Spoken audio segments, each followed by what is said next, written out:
gloomy woomy. Welcome. I'm here with chipzat. and I'll be asking her questions. Yay, while I'm doing my artwork. No, my marketing. Wait, let me get the questions first. So my first question is, how would you describe what it's like being a woman in art? I feel like for all women artists, it kind of reflects on what we're dealing with right now. You know, like with the whole patriarchy and us trying to like break in the barriers. And I rarely do see any form of like women art where it's like just purely identity. I feel like a lot of art that is like getting more recognition are like touching on feminist topics. I guess because that's what everyone relates to in general. It's like some sort of expressive empowerment. So like being a woman in art, it's like you're constantly trying to prove your identity, Which sucks because which sucks. Yeah. This is hard. Like I think this every time I talk. I think it's because like I don't know, we always have to continuously prove ourselves for some reason. That's true. Yeah, we have to, even, I think in my art too, it shows that where it is with women, even in art, which is so funny because art is like some form of expression, but it does also reflect reality in a sense, you know? So, yeah, that's where I am with art. Wait, let me check if it's recording. Tell me it is. Oh my god. Okay, now I have to repeat everything. Or maybe I can just like, Is it good? The mic quality thing? Yeah, this mic is good. Okay. I'll just like cut it from the video. And my second question is, why do you think our existence / bodily autonomy is always up for discussion? It's getting deep.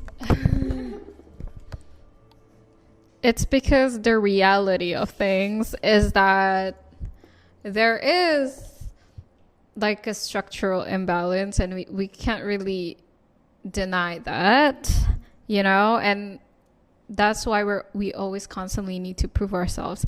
But I guess also that depends on where you're in, like space wise. Like if I'm here and it's like not this interview and we're not talking about like feminist topics, I guess we can be ourselves completely, you know. But when I'm talking about in a casual setting outside of a safe space, which is so sad that we need to have a safe space, we have to constantly be aware and be a knowledge of these imbalances so to navigate this world safer. But it doesn't always have to be like really sad, you know, like some things are out of control and I understand that. Like growing up, understanding that things are out of my control was scary, but slowly as I grow up, just being like aware of these topics, it makes me become more like stronger, you know. So at this point, like in my perception, I think life is like literally just perception. In my perception, I've done all the proving, you know, and it's up to you to further explain yourself or not. And I don't really explain myself anymore because I'm like, I'm done. That's why I do art that just explains itself and people just do the thinking now because I'm done thinking all my life as a woman. So so like in summary, I would say it's perspective. You know, if you're still in fear and doubt, you will need to prove yourself often. But if you're confident and you've already have a clear identity of yourself, you don't need to prove yourself anymore. Yeah, it's a matter of perspective. I think, yeah, I mean, that goes with like existing as a woman in general, but what do you think about like the laws that are put in place for, I mean, some of them are written and some of them are not written, like cultural laws for women and their bodies. Do you think, with law and how... Yeah. Okay. Why do you think, I guess, we don't really talk about it that much, or we talk about it but we don't really do anything about it? As in like in a sense of law? Yeah. Okay, let me answer that.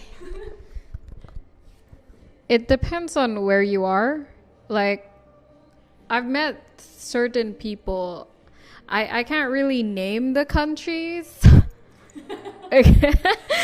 because I don't want to be like controversial, but like in some countries, gender differences isn't really much of a thing to them. Like, they kind of grew up in a culture where equally women and men, there's literally no gender roles condition. They just coexist. Like, I feel like that is literally how we should all exist, you know?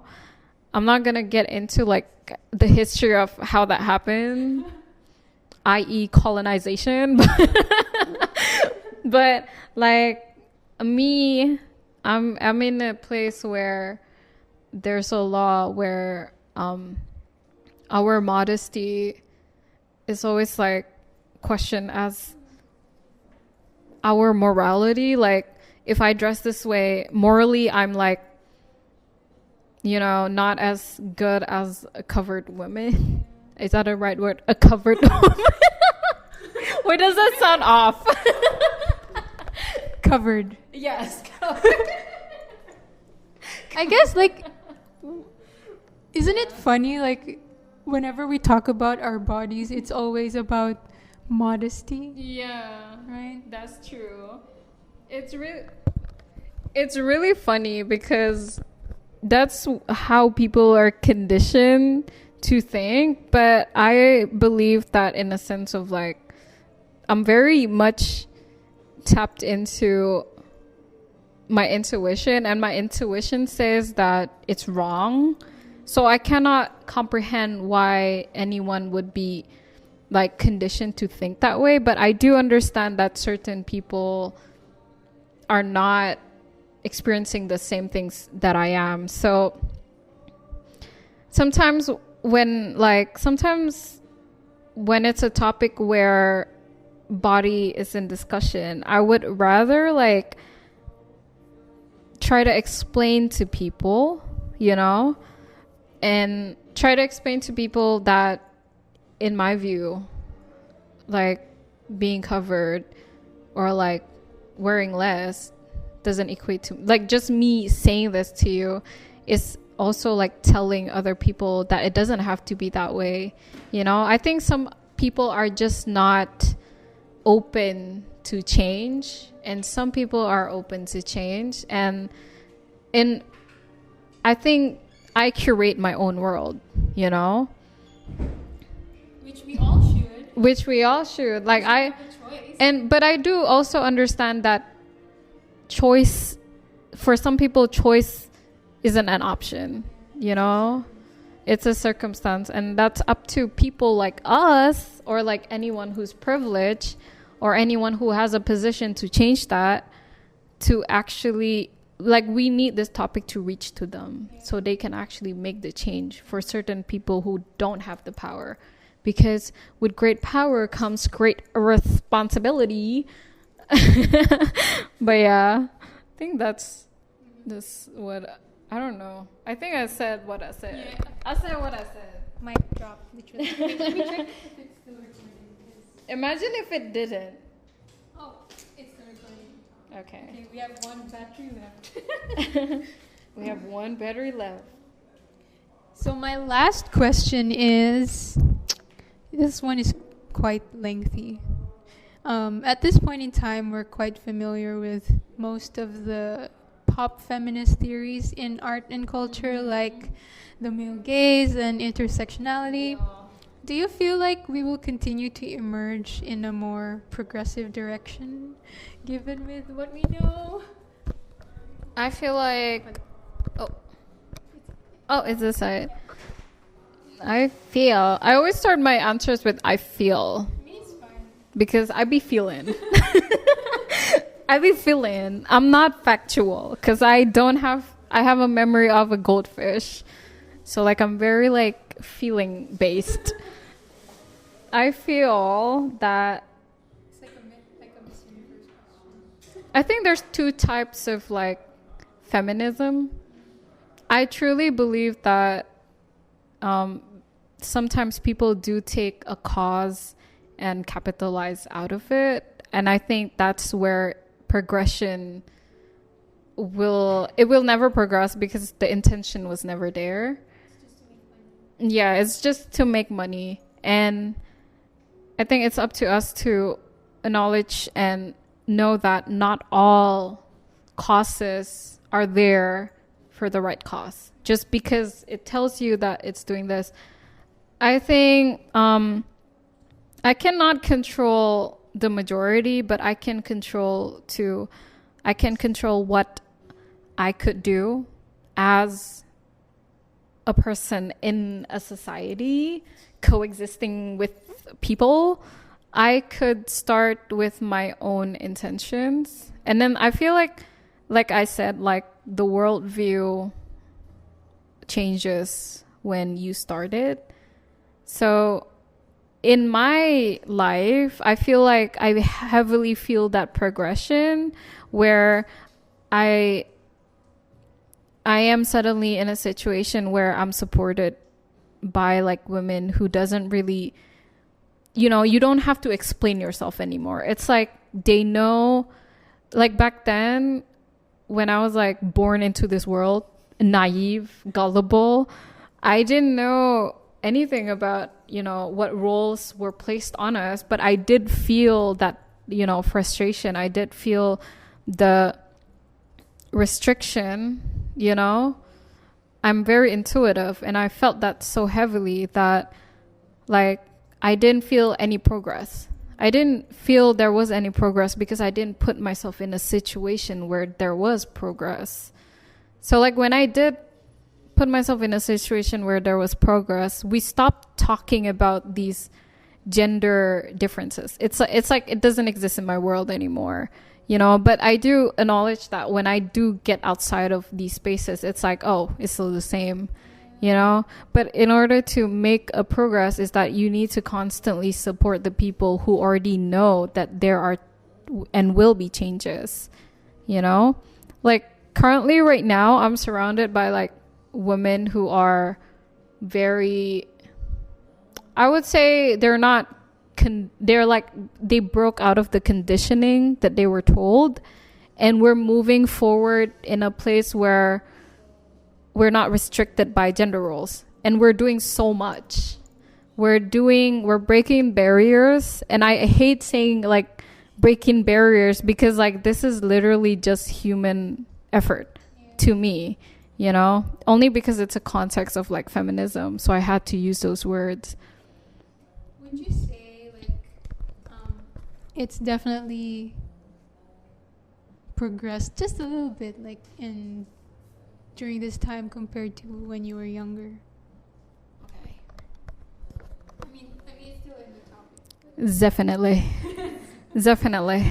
I see so much progression within like for the younger generation. I feel like feminists always do things to pave way for future women, and slowly each generation kind of like naturally understands that that's not right, but when I was growing up, I had to constantly prove or explain people that it's not right, but they're like, but this is normal, you know? But then over time, we normalize certain things that were not normal, and it starts to feel more relieving, you know?